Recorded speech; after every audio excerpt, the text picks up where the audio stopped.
It was good. Yeah, we're good. Late night, but always good to get home with a win. We've seen a lot of congratulatory posts from yesterday's win, your 500th win. How are you feeling with the fan response and social media response? Well, just it's very appreciative and it's humbling. I think when something like this happens, it's never been about me. It's about we.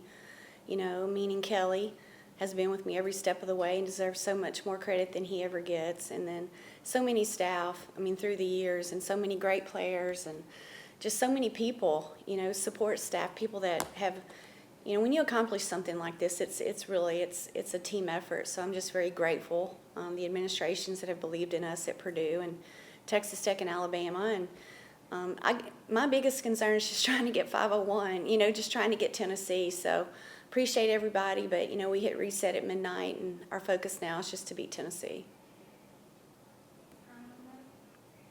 Sarah actually was named co-SEC Player of the Week. How are you feeling about that after you saying last week that it was a travesty that she didn't win?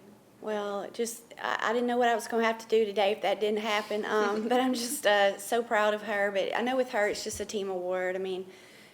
These kids do so much for each other and share the ball and play for each other. And I know when something like this happens, our kids are always very humble and, hey, it's about my teammates. And so I know she feels that way, and we're just really excited for her. Aaliyah had an unbelievable day, and, it's another opportunity this week for us to continue to do those things and put another good week together, and just really proud of, the individual awards, but I think this team is more about team.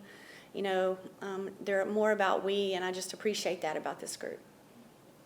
Aaliyah, so you guys have won 3 games in a row now. What do you think that means for the program going into Tennessee, kind of showing them what Alabama's doing?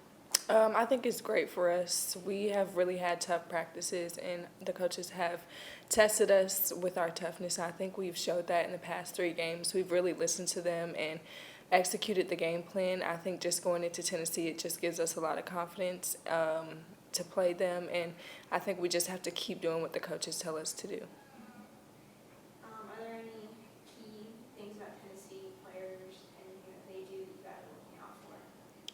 Yeah, I think, first and foremost, you have to rebound the basketball. You can't give them second chance easy baskets. And then, we have to control, Jules Spear, Rakia Jackson are 2 of the best players in the country. We played Jewel a year ago against Wake Forest and had our hands full. And then Rakia is just a phenomenal talent, a 2,000-point scorer. So we're going to have to contain their big 2 and their supporting cast. We feel like it's just a great opportunity for us. This is the next game, and the urgency this time of year, and the passion, and the commitment, and the hustle, and the grit, and all the things that we talk about every day. If what's happened still looks big to us, we hadn't done anything. I love the mindset of these kids. We just roll up our sleeves and go to work every day, and the next task is Tennessee. And so we understand what we need to do to be successful in SEC play. As a coach and as a leader of the team, what mindset are you guys instilling in your players as you guys go into Tennessee? Just embrace hard. It's hard to get home at 2 a.m. and it's hard to wake up today and go back to work. And, we haven't had as much rest as we don't make excuses. I just think that they're a hard-nosed, gritty, blue-collar bunch of kids that just want to win. And I think the biggest thing I ask of Thursday is that our crowd come out and support this team. We've been in 3 tough environments. To be able to do what we did on the road in the last 2 in front of a rowdy crowd, it's our pink game. There's so many women out there that are fighting a much bigger task than we have to just play a game Thursday. So we need, the Alabama Crimson Tide Nation to come out and support this team, because we've earned that right, and we need to pat Coleman on Thursday night at 6. What do you think the pink night represents for the team and Alabama athletics as a whole? You want to answer that? You've been on those pretty billboards. I've seen her in her pink on those billboards this week. Wearing those pink uniforms. Yeah. I think it means a lot. It just reminds us that there are other women out here fighting, and we just play the game of basketball, and it's so much bigger than basketball. I think these women, they fight every single day, and we get to just play the game, and I think it just reminds us to just appreciate that we get this opportunity to play. How does this team view this matchup in terms of the season and the conference? Well, they all count the same. You know, always tell them we've got to, figure out what your favorite pie is, and you've got 16 pieces, and they're all the same. And, it's just because this is the next one. As far as the conference race, any win is a great win right now. And our urgency, it's really not about the next opponent. It's about what Alabama needs to do and who we need to be. And again, it comes down to rebounding. It comes down to transition defense and limited easy baskets. When we do those two things and we can get our transition game going, we're a different team. And you saw that in one of our best second halves of the year last night.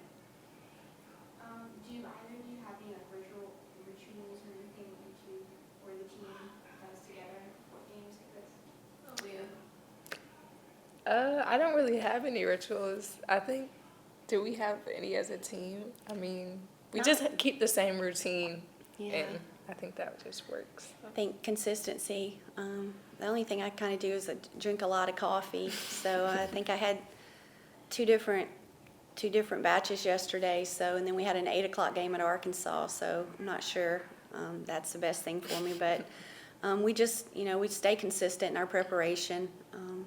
We've been doing a little bit different the night before with, finding some really good places to maybe get out of the hotel and eat good. So we're already playing good for Baton Rouge, and tomorrow night we've got some food coming here. So we're just trying to stay hydrated and our nutrition correct, and just enjoy spending time together and just embrace the opportunities ahead.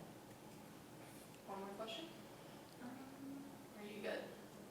I can do one more. Tennessee is 74.8% from the free throw line. How are you guys planning on limiting fouls and keeping them away from those easy shots? Yeah, I mean, it's important. I mean, every SEC team, when you look at the statistics, I mean, they're a really good free throw shooting team.